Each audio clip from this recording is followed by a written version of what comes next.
finally here. The big game is just days away, and SportsGrid is live from New Orleans all week long, bringing you the latest news, insights, and analysis from the biggest names in the game. And on game day, we've got you covered all day long with expert picks, live odds, and everything you need to make the most out of the biggest game of the year. Don't miss a second, and it's all happening only on SportsGrid. Even the great Nick Saban had to put his team together to do it his way. We know Coach Ryan's coming in to come run the offense, who was his right-hand man, a good friend of his at UW. And, now he's coming in. Everything is going the way we want this thing to be. Coach DeBoer is a great recruiter. He's a great father of players. He's a great leader of men. He's going to do great. Only on SportsGrid.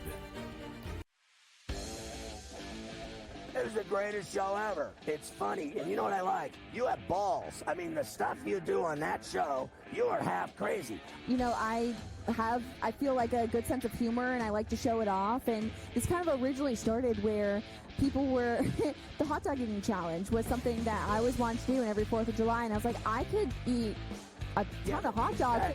Pharrell Coast to Coast, only on SportsGrid.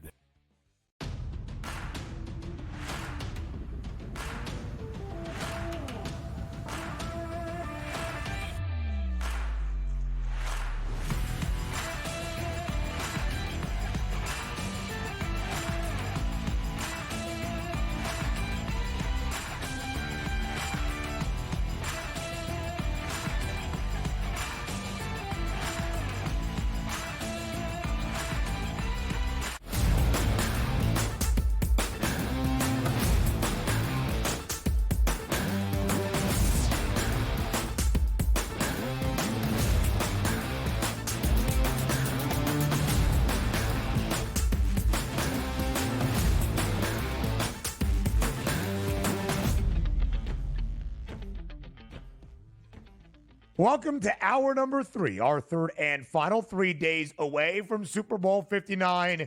It is a Thursday on the early line on SportsGrid. He is Joe. I am Ben. We continue to break down Super Bowl Sunday from each and every angle. We'll hear from the public. We'll talk the prop perspective with TV Tom Vecchio.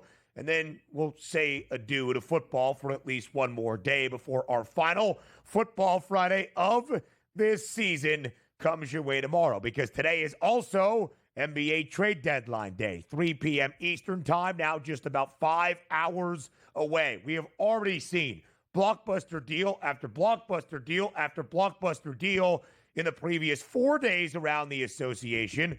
Might there be some more on this deadline day? We're looking at you, Phoenix, to see if anything happens. But, Joe, so much to get into. NBA trade deadline rumors, what it means for the rest of this season in the NBA, past the midway point of this campaign, and then we'll handicap some actual basketball games on this Thursday evening as well. Yeah, it's actually a pretty good slate here tonight, not only in the association, but certainly college basketball will be at the forefront again tonight here, Ben, with a little Big Ten action and some late night West Coast action, too. So looking forward to it. Some great games out on the West Coast in the WCC. St. Mary's unbeaten on the road this year, 6-0. They'll head to USF to take on the Dons. We'll talk about that game in just a little bit. But we're trying to get some more knowledge for Super Bowl 59. And of course, Joe, as we do on a daily basis, we want to hear from the people. Do we agree? Can we fade them? Can we see where the market is moving according to how the public is seeing it? Of course, nothing more public perhaps in the biggest football game of a season than the total. Do we want points? Are we thinking it's an offensive grind out affair? Let's hear from the people right now and fade the public.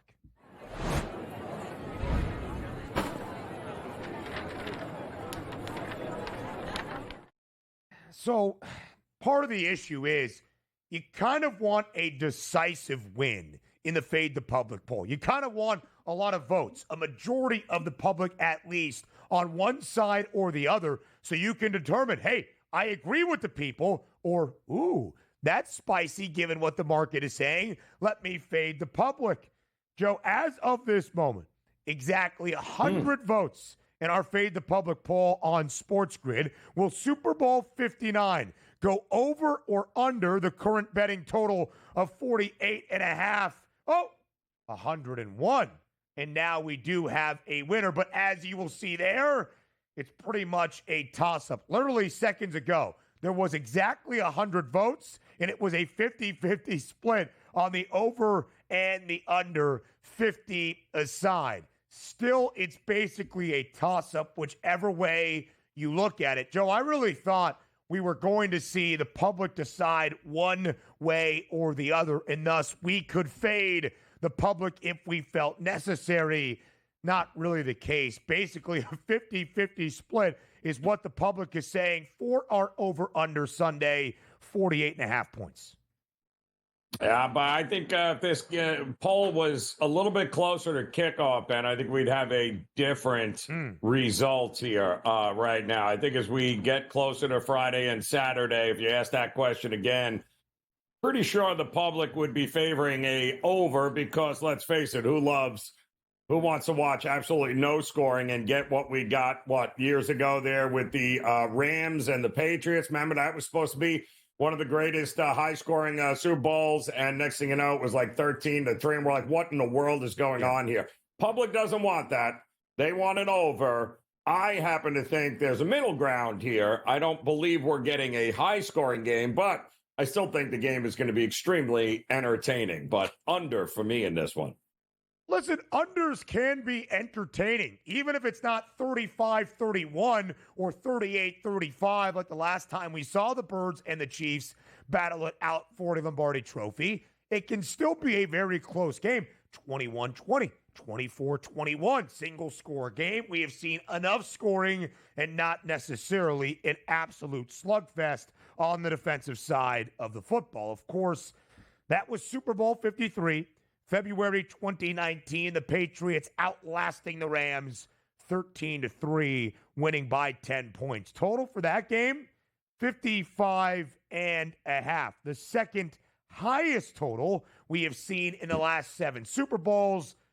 And of course, it was never even under a threat. Closing total in most of the marketplace, 50-51 for Super Bowl 57, the last time we saw Philadelphia face off against Kansas City. It opened around our current number of 48.5. It was, in fact, the only Super Bowl we have seen pushed to the over in the last 6. That's it. Super Bowl 57, our last over. Again, I have shared often, I don't know if I feel comfortable betting the under.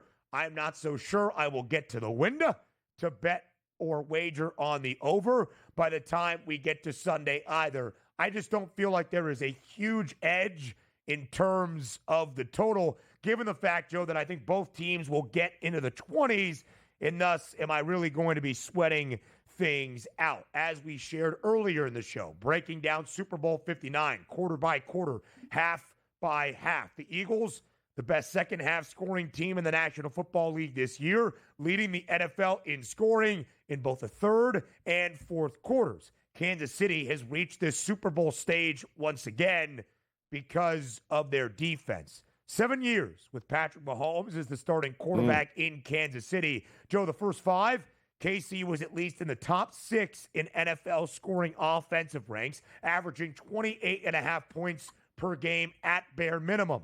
Last 2 years, as you will see, averaging just 22.6 points per game this year. That's 13th in the NFL. Last year, they were 12th, a little bit better than 23 points per game. Much more middle of the pack where Kansas City has been this season and even a year ago. Well, and it's interesting, too, because this is by far statistically, interestingly enough, one of the worst scoring Chiefs offenses that we have seen. But it's crazy because they've taken in the postseason 58% of their drives into the red zone. Ben, that is the best offense and those best numbers in any postseason since 2003. The problem is, while they're so good at getting into the red zone, you know what they're not good at? scoring touchdowns and putting the ball in the end zone. And that is actually the worst it's been under Andy Reid this season. So while they move the ball really well and they get inside the 20, once they get there, Ben, it's not an automatic touchdown, which I think has people questioning whether or not it's going to be much more field goals, much more defense than it is some sort of high-scoring game. And, of course, we talked about the kicker props yesterday. The points prop for Harrison Butker, 7.5. The over has the juice. Jake Elliott, 6.5 on the other side. Even total field goals attempted, 1.5 for Butker, 1.5 for Elliott, both with pretty hefty juice on the over. I still think I'm going to be looking at the over 47.5 for longest field goal made. And that's right now the under having the juice at minus 126. How about both teams to make a 33-yard field goal or longer? Yes, minus 108. Maybe that's an area we look. We'll talk props with TV Tom next.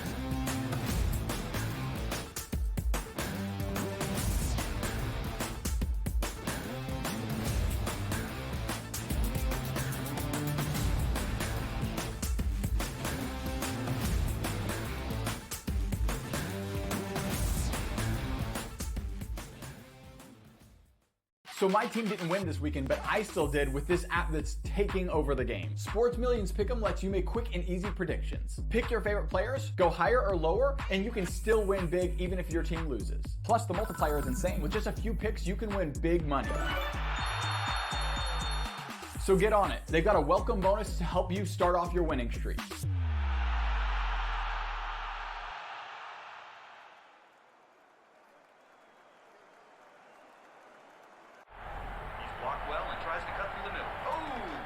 Your gut says Miami is going to win, and you should take the over. Your gut also said your NFT selfies would only go up in value. They didn't. But your head is on SportsGrid and knows the QB is in concussion protocol. The backup has a 45 QBR against the zone coverage. The New York D has the most sacks in the league. So yeah, trust your head. It's smarter to be on SportsGrid. Anyone that's been to a sporting event, the atmosphere before a game, I think Game Time Decisions has that same exact atmosphere. This is our arena. This is what we do. There is going to be an energy to Game Time Decisions that you will feel night in and night out. The excitement you get when you lock your bets in, when you're figuring out what you want to do, we can zone in on the biggest games each night. I want this to be the place that people come to before the games start so they feel as ready as possible to lock in their cards. We are going to hit every single one of those markets that you need to know about. We're going to go through every single thing, and I've got a great team behind me that's going to help me get the job done. There is not going to be a better place, I promise you, than Game Time Decisions to get that new information, react to it, and be able to then bet accordingly. We will have everything at our disposal, and we will use that to our advantage.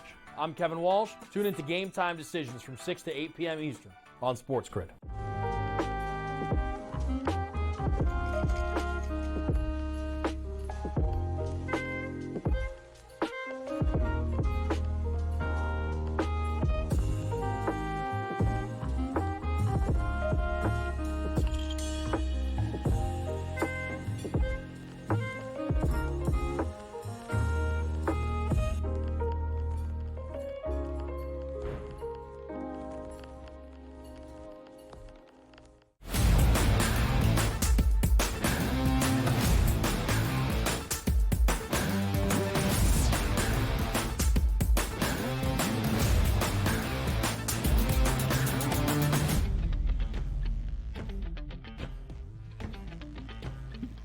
You might be able to consider this the final prop perspective of this 2024 NFL season, now in the calendar month of February 2025, which means we turn one final time to the jack of all trades. He'll still be here, of course, throughout the remainder of basically every week on the early line, but the jack of all trades, TV Tom Vecchio of SportsGrid, for his official Super Bowl 59 prop card. We will get to all of that a little bit later on in this segment. It's been locked. It's been loaded for a couple of days, if not over a week now. So, Tom, we are very glad to have you here one final time in the anticipation of Super Bowl 59 on TEL. Yeah, I'm ready for this game to finally happen. From the post-game show that I did after the conference games that Sunday night to all the preview shows, I will be in studio for the Super Bowl, for the pregame show, the halftime show, and the postgame show. Let's get to it for one final time this season.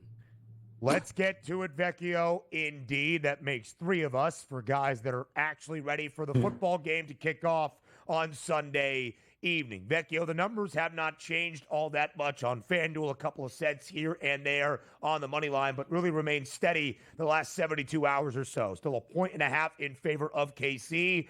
48.5 is that total. Maybe some people haven't been tuning in all week and a half long in the Super Bowl buildup for this matchup in Super Bowl 59 between the Chiefs and the Eagles. So, Vecchio, remind the viewers, the audience perhaps, how you see the game flow playing out on Sunday in New Orleans. Yeah, so I guess the way I'll summarize it now, and this is something that's been building really over the number of shows that I've done, is I think my final takeaway is going to be first half under, second half over. I think that's how we're going to see things go. You know, I don't want to look back like too specifically at what we saw when these teams played a couple of years ago in the Super Bowl, but, you know, there was a lot of scoring pretty consistently throughout. We saw a little bit of lack of scoring from the Chiefs in their most recent Super Bowl. So I'm going to say we're going to be somewhere in between where the teams start off pretty scripted. We get a decent amount of scoring, but things pick up in the second half. So that's why I've constantly stated, you know, I'm going to be really interested in a live total just for the game overall. Like I've always said, like, you know, 41, 42, you know, you were talking in the previous segment. Do you love the total? Where are you going to end up? Are you going to actually get embedded? But because you don't want to be sweating things out, like an over 42 would be an awesome spot to be if you're getting in live. Tom, it's interesting. We got one team who is going to run the ball because that's what they do in Philadelphia. And you got one team in Kansas City who will dink and dunk you to death up and down the field, and 13, 14, 15 play drives are not a problem. So something's got to give here. Let's start with Kansas City. Given what we know about Mahomes and the offense here, how are we looking at it from a prop betting perspective? Yeah, like you said, like this is what Kansas City does. And, you know, kind of my theory or my thesis for this game from the Kansas City side is that like rubber meets the road finally, and it's time to put up. And that means the ball is going to be in Mahomes' hands. And that means Mahomes over 35.5 passing attempts. And we didn't see him go over this number the first two playoff games this year, but we saw him go over this number in 9 of the last 10 regular season games. And I just don't think they have a solid base when it comes to the running back room. And as you can see there, you know, I like Pacheco under 6.5 attempts. I do think Kareem Hunt is the answer in the backfield. I think he is the better back at this point for Kansas City, and he will have some success on the ground, but ultimately just get the ball into Mahomes' hands, and you want to ride or die with that essentially. Like, you don't want to go down saying like, oh, you know, we should have given Mahomes more passing attempts. Like, that is a bad thing to say at the end of the day if they were to lose this game. So just give the ball to Mahomes and let it happen. Has not thrown the ball more than 26 times in a game throughout this postseason run. But a Super Bowl, of course, is very different, especially against one of the best defenses in the NFL all year long in Philadelphia. So that's the perspective from the Chiefs, both with Mahomes through the air, utilizing his legs, as you saw there, 28.5 and under the attempts prop for Isaiah Pacheco. Vecchio, let's talk about maybe the star of this game in Philadelphia, Saquon Barkley. 21.5 carries, 109.5 rushing yards, 12.5 receiving yards, minus 190, the best price of any player in Super Bowl 59 to find Pater. Maybe the casual football fan, the Super Bowl bettor is looking at this game and they say, well, Saquon Barkley has been generational this year.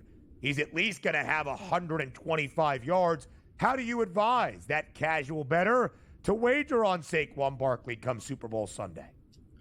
Yeah, the spot would be to go to over 23.5 for his longest rush attempt, which I certainly don't mind. And the receiving yards is something that not everyone talks about because he doesn't always play a consistent role. But, you know, getting the ball into his hands, especially if we do see the Eagles playing from behind, again, all it takes is one missed tackle for him to go over this in literally one catch. And that could be helpful when it comes to the combined rushing plus receiving. But that rushing total alone is a little bit too much for me. The rushing attempts is just a little bit too much for me. So I don't mind the longest rush. Again, we've seen him break off these huge runs this season and then turning to the receiving next.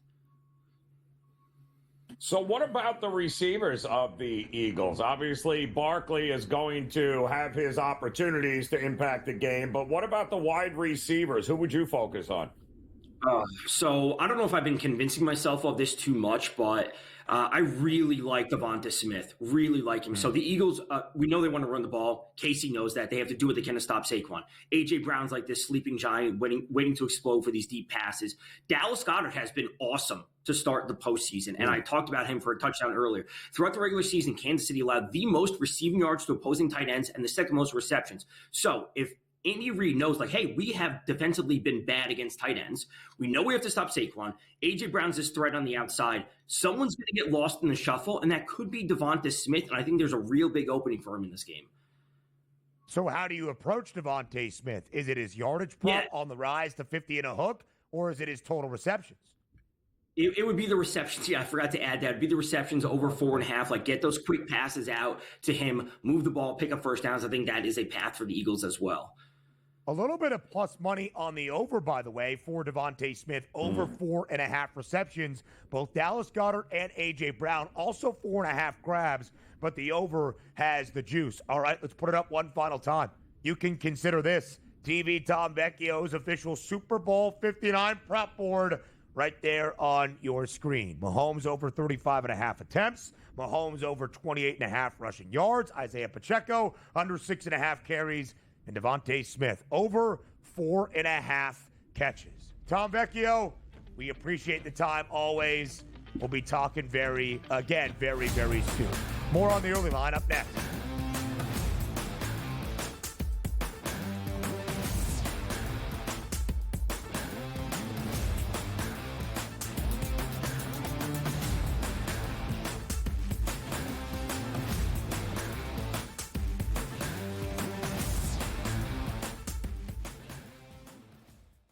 It's finally here. The big game is just days away, and SportsGrid is live from New Orleans all week long, bringing you the latest news, insights, and analysis from the biggest names in the game. And on game day, we've got you covered all day long, with expert picks, live odds, and everything you need to make the most out of the biggest game of the year. Don't miss a second, and it's all happening only on SportsGrid. Best dressed guy, let me tell you, next to me in terms of Radio Row. I want to get your thoughts quickly on the game. Philly and KC, how do you see it playing out? You know, obviously you got Patrick Mahomes, who just finds a way to win. Then you got on the other side of the table an alien, and Barkley. I mean, he's had an incredible year. Right. I think whoever has the balls last is going to win the football game. Only on SportsGrid. Two guys that can do it all. Too much electricity this morning. This is a good time. We're having a lot of fun. I had to do a triple take. Ka-ching! Why? Because of parity. I didn't mean to offend. Yeah, it's not going to happen. Load management is a dirty word. Let him rip. You know what? Circumstances provide the results. What? How do you do this once? Oh, Donnie, you got such a good show there. A network that is booming. The Early Line, only on SportsGrid.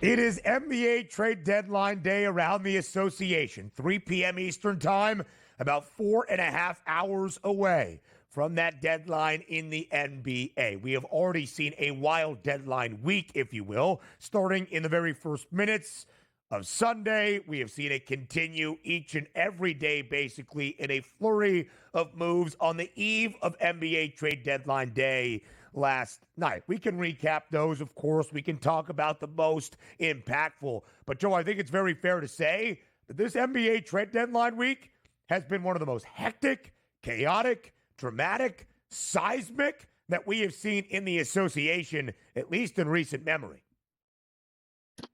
And the big question is, Ben, what is it all going to mean when it's all said and done? Because the teams that we still think are favorite to win everything, they weren't desperate. They didn't do anything crazy. They've built the team the right way. And is anybody going to beat Oklahoma City? Is anybody going to beat the Boston? So none of the teams that we think are real contenders did anything crazy. It seems to have been everyone else at this point. Joe, there are 6 teams right now with a 15-1 number to win this year's Larry O'Brien Trophy. That, of course, an NBA championship. 5 of those 6 teams did not do a darn thing at the deadline. Those 5 teams on the left side: Celtics, Thunder, Cavs, Knicks, Nuggets. Everybody in-house and already on the roster to make what every organization is hoping is that deep playoff run. The most movement we have seen, and perhaps the most moves overall, that would be the LA Lakers. The acquisition of Luka Doncic, and last night adding the big man in Mark Williams in his 3rd year out of Duke, played the first part of his career in Charlotte, now makes his way to the City of Angels. We anticipate Luka Doncic making his return to the floor in his Lakers debut on Saturday against the Indiana Pacers. And we saw a ton of movement for the Lakers. I believe the number was 40-1 for Los Angeles to win the NBA championship entering this weekend. Is that correct, Joe Friso? Heard you in my earpiece there. It is correct. Thank you very much. 29-19 is the Lakers' record. They have won 3 straight, 8 of their last 10. Sitting in a good spot, Joe. Not like a play-in contender, 5th spot, and pretty solidly so right now in the Western Conference standings. But what other moves might we expect to see on this deadline day? A name we thought might be shipped out of the Valley, Kevin Durant, where we sat here yesterday around this time. Could he be the blockbuster player on the move? Not necessarily Jimmy Butler, or maybe in a Jimmy Butler deal. A potential reunion in San Francisco for KD was floated.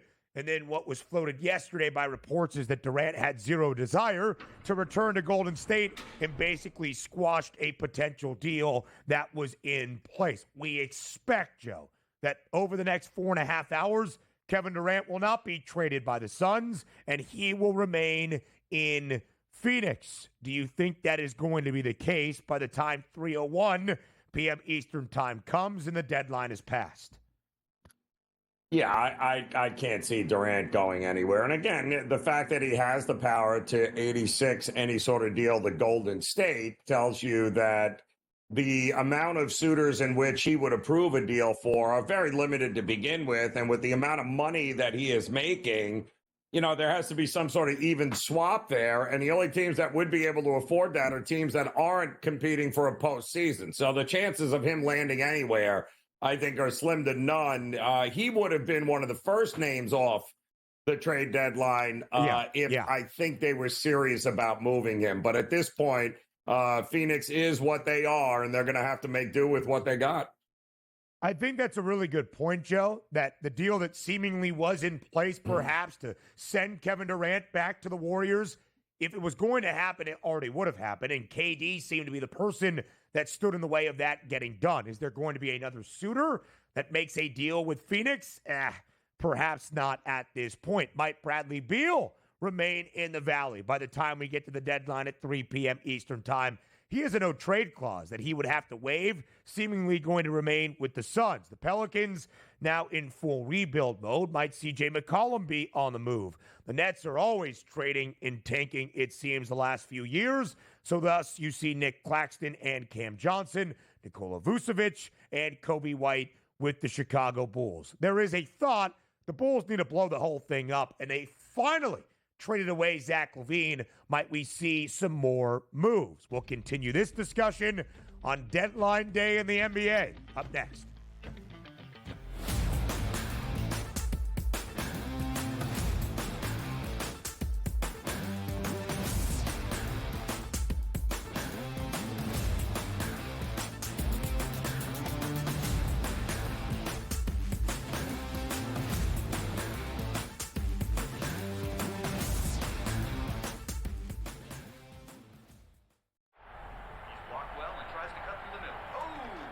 Your gut says Miami is going to win, and you should take the over. Your gut also said your NFT selfies would only go up in value. They didn't. But your head is on SportsGrid and knows the QB is in concussion protocol. The backup has a 45 QBR against the zone coverage. The New York D has the most sacks in the league. So yeah, trust your head. It's smarter to be on SportsGrid. You want me to solve all this tush-push and fourth down malarkey that goes on with the officials? Here's a crazy idea. Get rid of the worst rule in the NFL, and that is forward progress. How about this? Where I knock your ass in the ground is where the ball goes, period. Let's end this whole conversation. Like, if I drop you back 4 yards, then you lost 4 yards. If we get rid of forward progress, this tush-push and everything else is taken care of. Where I put your tail on the ground is where the ball goes, end of conversation. It's the dumbest rule and the most arbitrary rule. The only thing that is a worse call in the NFL than forward progress is the punt that goes out of bounds when you watch the official walk down the sideline having absolutely no clue where that ball crossed over. All I can think of is that Price is Right game go do-de-do-de-do, do-de-do-de-do, as he's walking down the sideline, arbitrarily trying to figure out where the ball crossed over because he's got no clue. The Early Line, only on SportsGrid.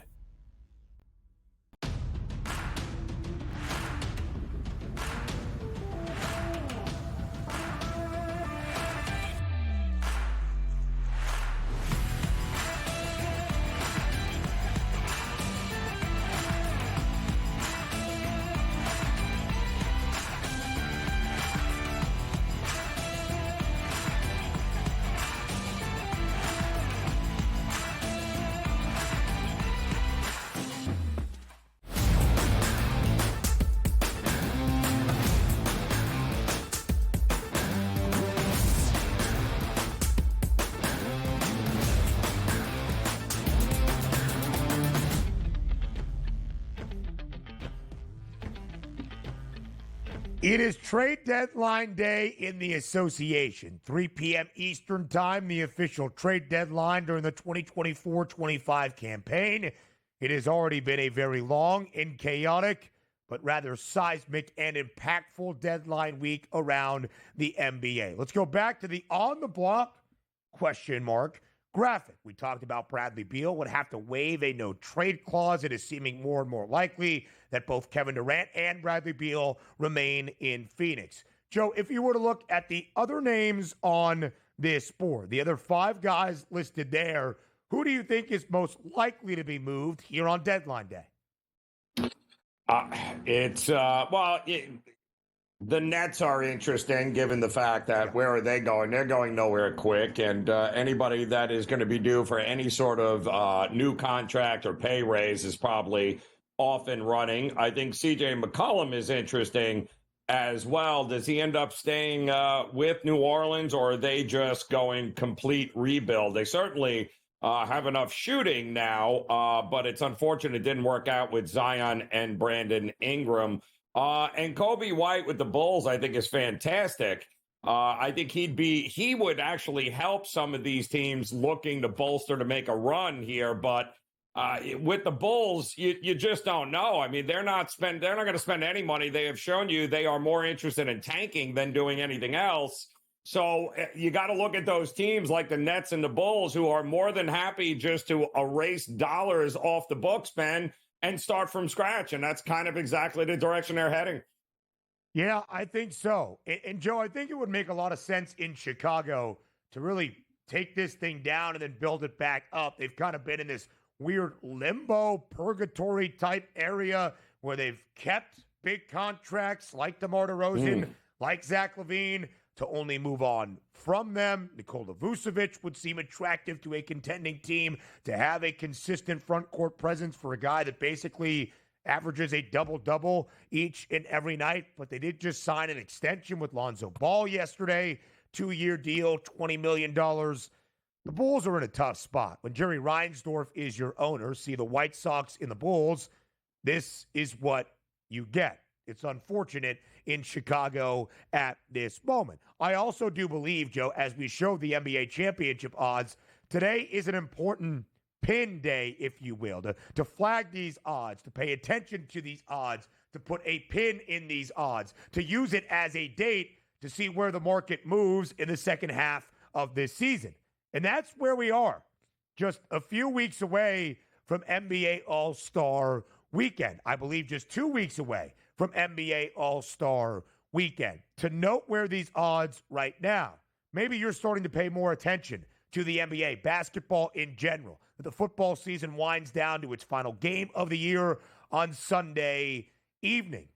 We are not at 40 or 42 games, even near the midway point. Most teams have played 48, 49, 50 plus games at this moment. There's only about 30 plus games remaining in this regular season to make that playoff charge, to be in the top 6 in a conference, to not have to deal with the play-in tournament, to be a top 4 seed, to host the opening round of the postseason. And maybe you are on the outside looking in, just trying to get to the play-in tournament, to have an opportunity to win a game or two to see the NBA postseason. These are very important odds to note at this moment. But, Joe, the story still, despite the flurry of blockbuster moves we have seen this week, is the Celtics and the Thunder remain at the top by themselves, with the Cavaliers and 41 wins still having the best mark in all of the NBA. Yeah, and listen, nothing changes for me as far as the teams who I think are truly capable of putting a run together and winning this. All the rest of the teams that we have seen make some moves here and try to add pieces, or, they're public favorites right now. I mean, the Lakers at 15-1 is quite laughable at this point.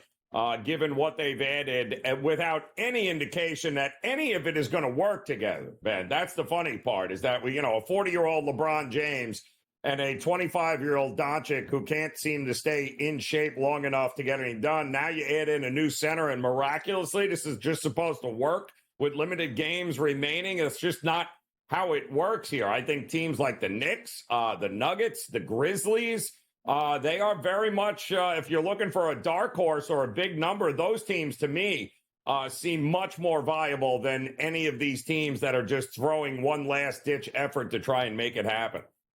Yeah, absolutely, right? We talked about the 5 teams on your left, Denver and LA, same price to win a championship at 15-1. The Nuggets in the 4 spot, the Lakers in the 5 spot in the Western Conference standings. But those 5 teams on the left did not make a seismic trade, did not alter their franchise or their rotation here at the deadline. The Lakers are probably first and foremost the team that we would all focus on at 15-1. We will see how successful Luka Doncic, LeBron James, maybe even Mark Williams, the newly acquired center, can be in LA right away. The Bucks made a franchise-altering move, trading away Chris Middleton. Was he overly productive this season or the last few years?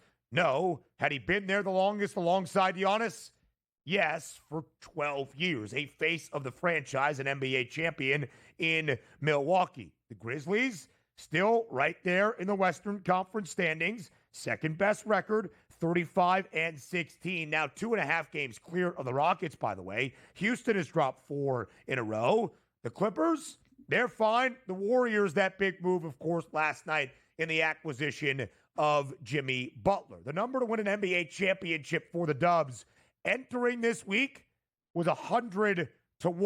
It has been slashed in half and then some. Same for the Western Conference championship price as well. But, Joe, it's still 45-1. It's still 10th best in the NBA. The Warriors will not even be a play-in tournament team if the season ended today right now in the Western Conference. I think Jimmy Butler makes the Dubs a better team. I think they will at least be in the play-in tournament with the opportunity to see the actual NBA playoffs. Am I like, yep, Golden State going to do it again? Going to win the West? Going to win an NBA championship? Absolutely not. No, but they are better. I mean, listen, I think the Golden State Warriors had a decision to make. The fact that they offered Jimmy a 2-year, $120 million extension, which is laughable given Jimmy Butler's age, his conditioning problems, staying healthy, availability, plus he can very well become a cancer in the locker room. But basically what the Warriors decided, Ben, that was, listen, we got Steph, we got Draymond, the cornerstones of this franchise for all these years. We can either go quietly into the night, not make the playoffs, and that's the end of that, and we blow it up and start from scratch, or we can roll the dice, bring in a guy like Jimmy Butler, and let's see what happens here. Once you're in it, anything is possible with Steph Curry, Draymond Green, and now if playoff Jimmy shows up, the Warriors are very dangerous. So that is the hope, right? You are hoping playoff Jimmy is there for the final 30-plus games of this year to be a play-in tournament team to make a run, perhaps just right into the postseason. Right now, Golden State is 25-25. Same exact records as Sacramento and Phoenix, but because of a couple of tiebreakers, they would be on the outside of the play-in tournament looking in. But you can tell they are right in the mix. Even Dallas, Joe, at 26-25 in the 8th spot, is just a half game in front of all three of those teams, the Kings, the Suns, and the Warriors. If you're in that 7-8 matchup in the play-in tournament, you need just one win. Even if you lose that game, you need just one win to beat the winner of the 9-10 game to see the Western Conference or Eastern Conference postseason. Maybe the price you want to bet on for Golden State, if you want to just hammer down on Golden State being a playoff team, plus 136 to see playoff Jimmy in the actual playoffs and, of course, throughout the end of this regular season. We'll get to the action in the NBA on deadline day. Game next.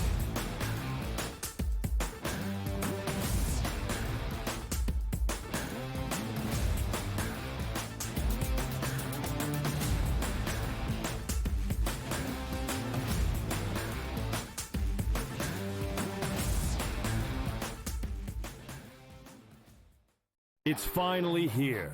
The big game is just days away, and SportsGrid is live from New Orleans all week long, bringing you the latest news, insights, and analysis from the biggest names in the game. And on game day, we've got you covered all day long with expert picks, live odds, and everything you need to make the most out of the biggest game of the year. Don't miss a second, and it's all happening only on SportsGrid. Best dressed guy, let me tell you, next to me in terms of Radio Row. I want to get your thoughts quickly on the game, Philly and KC. How do you see it playing out? You know, obviously you got Patrick Mahomes, who just finds a way to win. Then you got on the other side of the table an alien and, Barkley. I mean, he's had an incredible year. Right. I think whoever has the balls last is going to win the football game. Only on SportsGrid. The two guys that can do it all. Too much electricity this morning. This is a good time. We're having a lot of fun. I had to do a triple take. Ka-ching! Why? Because of parity. I didn't mean to offend. Yeah, it's not going to happen. Load management is a dirty word. Let him rip. You know what? Circumstances provide the results. What? How do you do this once? Oh, Donnie, you got such a good show there. A network that is booming. The Early Line. Only on SportsGrid.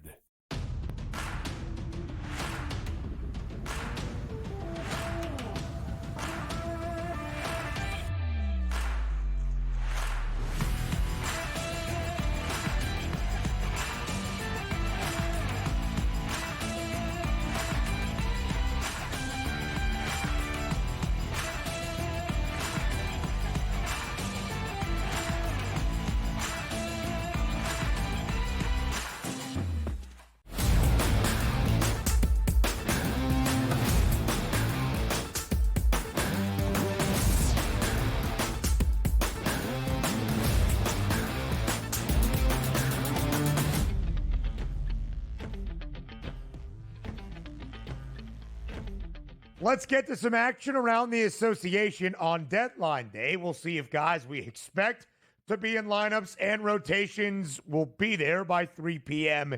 Eastern time. A good slate around the NBA, some very intriguing games. 6 at last count that we have on this Thursday night, including an NBA Finals rematch that maybe loses a little bit of its luster with the trades we have seen throughout this week. That, of course, features the Dallas Mavericks. Anthony Davis not back out on the floor just yet. No Luka Doncic anymore for the Mavs, but we will see Kyrie Irving visiting his former home inside TD Garden. Double-digit spread in favor of the Celtics, total 229.5. Joe, will the finals rematch tonight in Beantown be as lopsided as the odds expect? Well, I mean, if you look at the Dallas numbers here, it has not been good, especially as of late. I mean, just since they traded Doncic, they've given up 262 points in 2 games. So you got to wonder, with Boston coming off a 3-game road trip, in which, listen, they had to fight and claw their way to a couple of wins there, especially They had to hold on in Cleveland. They had to have a huge comeback against Philly. Don't forget about that New Orleans game as well. It's been rough sledding here for them. So once again, trying to lay double digits with Boston at home, man, that's a risky proposition here. There's no way that Kyrie and company are going to want to come into this game and get embarrassed here. And quite honestly, I don't trust the Celtics enough. First game back home off a long, tough road trip. I don't trust them to do anything other than just win this game. Certainly don't think this is going to be a win by, 15, 20 points by any stretch. What is so fascinating, Joe, about Boston, winners of 4 straight for the 3rd time this year as an underdog, the victory over the Cavaliers in a game we expect to be a potential Eastern Conference Finals preview earlier this week, is that the Celtics have already played 51 games. Again, as we shared, just because the deadline is happening right now and All-Star Weekend is 2 weeks away, not the midway point of this NBA season. 51 games for the reigning champs, and they are 36-15. They have been booked as a favorite in 48 of those 51 games.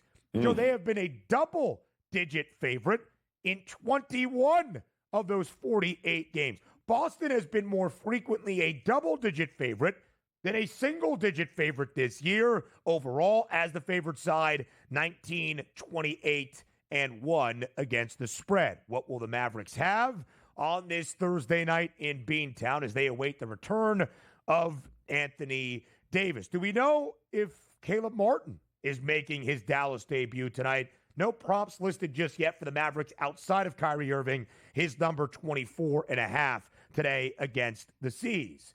Big California clash out there in Southern California between the Golden State Warriors and the Los Angeles Lakers. 7.5-point spread in favor of LA.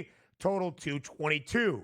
No Luka Doncic just yet. We expect that to come our way on Saturday. But LeBron James, nearly a triple-double earlier this week, Joe. In the crosstown matchup against the Clippers, the Lakers won that game outright as an 8.5-point underdog. Can they cover tonight, laying 7.5 at home against the Dubs? Well, I mean, they're playing great now, right? 6 of the last 8, and including, a 7-game road trip that they had to make it through there.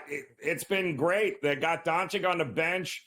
It motivated them to trash the Clippers the other night. Now they have a Golden State team at home Golden State's on the road, but they're also on a travel spot. It's the second of a back-to-back. They played in Utah last night, lost.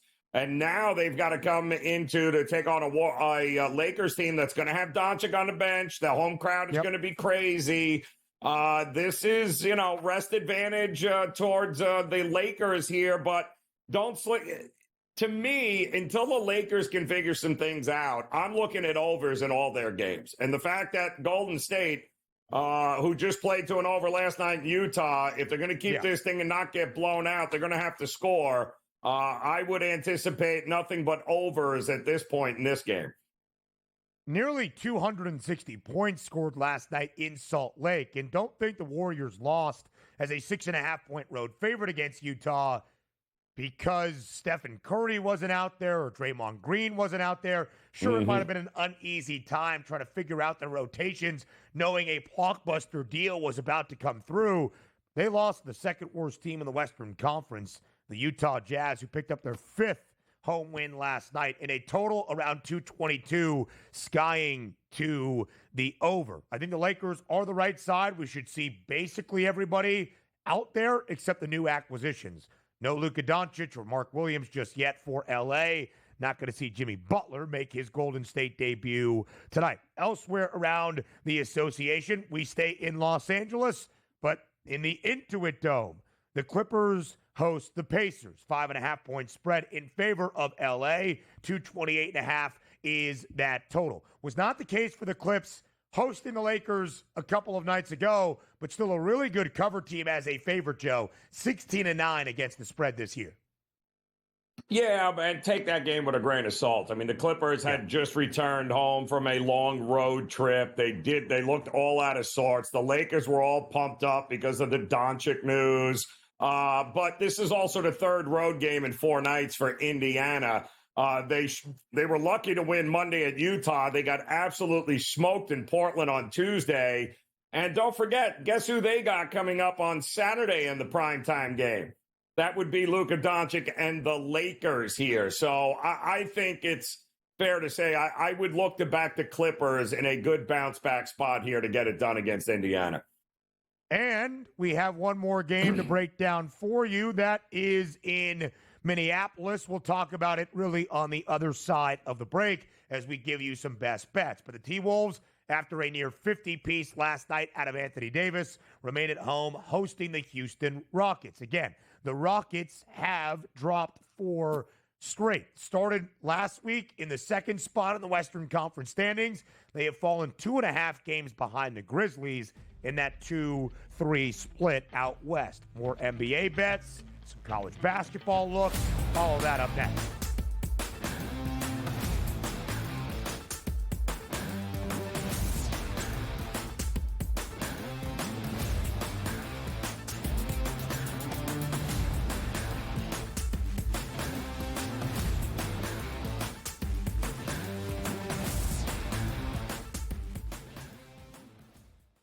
It's finally here. The big game is just days away, and SportsGrid is live from New Orleans all week long, bringing you the latest news, insights, and analysis from the biggest names in the game. And on game day, we've got you covered all day long with expert picks, live odds, and everything you need to make the most out of the biggest game of the year. Don't miss a second, and it's all happening only on SportsGrid. Even the great Nick Saban had to put his team together to do it his way. We know Coach Ryan's coming in to come run the offense, who was his right-hand man, a good friend of his at UW. And, now he's coming in. Everything is going the way we want this thing to be. Coach DeBoer is a great recruiter. He's a great father of players. He's a great leader of men. He's going to do great. Only on SportsGrid. This is the greatest show ever. It's funny, and you know what I like? You have balls. I mean, the stuff you do on that show, you are half crazy. I feel like a good sense of humor, and I like to show it off. And this kind of originally started where people were the hot dog eating challenge was something that I always wanted to do every 4th of July, and I was like, I could eat a ton of hot dogs. Pharrell Coast to Coast, only on SportsGrid.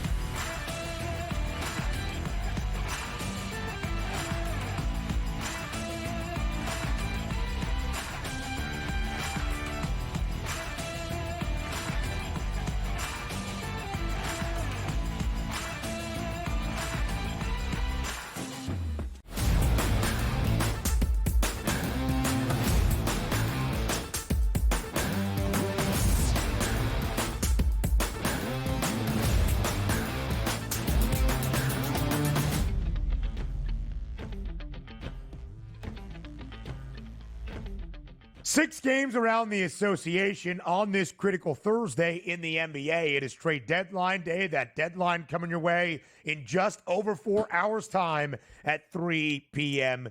Eastern. Joe, the Minnesota Timberwolves at home tonight as an ever so slight underdog against the Houston Rockets. Again, last week the Rockets were the second best team in the NBA's Western Conference, second best record. They have dropped 4 in a row. They have fallen 2.5 games behind the surging Memphis Grizzlies. Minnesota played in the Western Conference Finals a season ago. Big night last night for Anthony Edwards, nearly 50 points, and the T-Wolves beat the Bulls handily by 19. Second leg of a back-to-back at home for Minnesota, and they're a slight dog against the Rockets. That would question who is out there tonight for the T-Wolves.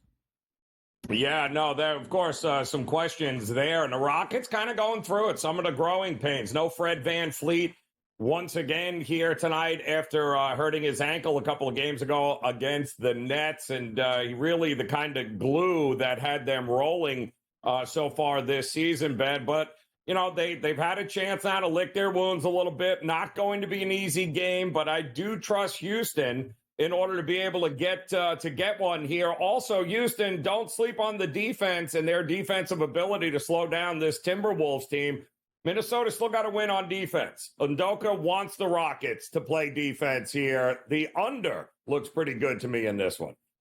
Yeah, and right now we are seeing points prompts listed for the Ant-Man. The T-Wolves should be at relatively full strength, and they're catching 1.5 at home. Yes, it is the second leg of a back-to-back, but they have been at home. The Rockets continue this road trip they are on that has not been an easy one. Close loss to the Knicks earlier this week. Tuesday in Brooklyn, they led late in the final 10 seconds. The Nets rallied out of nowhere to knock off the Rockets by 2. Alperen Şengün now back for Houston. Not a good sign. This seems to be a very strong Rockets line, and maybe the Rockets dictating tempo to keep us under this number. Joe, a couple of other looks tonight. The Nuggets, 7.5-point home favorite against the Magic. In the Trailblazers, who have won 5 straight games and covered in 10 in a row, are at home, but as a favorite against the Sacramento Kings. I'll talk about that game in just a moment as both Joe and I give you a best bet on this Thursday. Before we round out the show, it's time for Bye Bye Bye.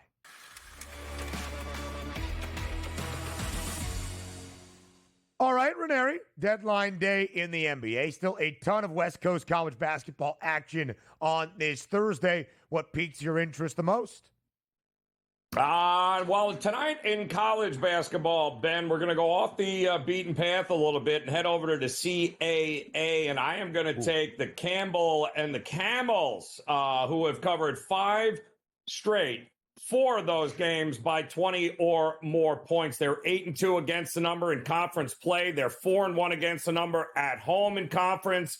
They've covered 5 of their last 6 coming off of a game on a weekend, and they've got revenge on this Elon team who they just lost to earlier last month. So I do think if it ain't broke and not fixing, Campbell is shooting lights out. They're playing great defense. This is a small number. I think we got a ton of value back in Campbell tonight against Elon.